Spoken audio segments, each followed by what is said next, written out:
ఇక ఈ సినిమాలో మీనాక్షితో పాటు విలక్షణ నటుడు మనోజ్ బాజ్పాయ్ ఒక ముఖ్యమైన పాత్ర పోషిస్తుండటం విశేషం. అంతేకాకుండా Big Boss fame Ayesha Khan కూడా ఈ ప్రాజెక్ట్లో భాగం కానుంది. సీనియర్ నటుడు పరేష్ రావల్ ఈసారి డబుల్ రోల్లో కనిపించబోతున్నారని సమాచారం. వరుస సినిమాలతో బిజీగా ఉన్న మీనాక్షికి అక్షయ్ కుమార్ వంటి టాప్ స్టార్ పక్కన అవకాశం రావటం ఆమె కెరీర్లో పెద్ద మైలురాయిగా మారనుంది. 2021లో టాలీవుడ్లోకి అడుగుపెట్టిన మీనాక్షి అతి తక్కువ సమయంలోనే స్టార్ హీరోల సరసన నటించే స్థాయికి చేరుకుంది. ప్రస్తుతం ఆమె సంక్రాంతికి వస్తున్నాం వంటి సినిమాలతో ఫుల్ ఫామ్లో ఉంది. ఇప్పుడు హిందీలో కూడా పాగా వేయాలని చూస్తోంది. భాగం బాగ్ 2 షూటింగ్ త్వరలోనే ప్రారంభం కానుంది. ఈ సినిమా సక్సెస్ అయితే బాలీవుడ్లో మీనాక్షికి మరిన్ని అవకాశాలు రావటం ఖాయం.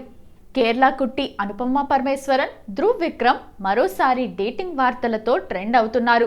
బైసన్లో కలిసి నటించినప్పటి నుండి ఈ ఇద్దరి మధ్య సంథింగ్ నడుస్తోందన్న స్ట్రాంగ్ బజ్ ఏర్పడింది. కానీ ఇద్దరూ నోరు మెదపలేదు. గతంలో క్రికెటర్ జస్ప్రీత్ బుమ్రాతో అను పీకల్లోతు ప్రేమలో ఉందంటూ రూమర్స్ రాగా వెంటనే తోసిపుచ్చిన కేరళ కుట్టి ధ్రువ్తో లవ్ ట్రాక్ అంటూ వస్తున్న వార్తలపై మాత్రం ఖండించకపోగా ముసిముసిగా నవ్వుకుంటోంది. Anupama Dhruv relation first time బయటపెట్టింది స్పాటిఫై. ఇందులో వీరి షేర్డ్ ప్లేలిస్ట్ సోషల్ మీడియాలో చక్కర్లు కొట్టగా అందులో అనుపమ విక్రమ్ లిప్ కిస్ చేసుకుంటున్నట్లుగా ఓ ఫోటో లీక్ అయింది. చూసిన నెటిజన్లు స్క్రీన్ షాట్స్ తీసి పోస్ట్ చేయడంతో లవ్ ట్రాక్ బయటపడింది.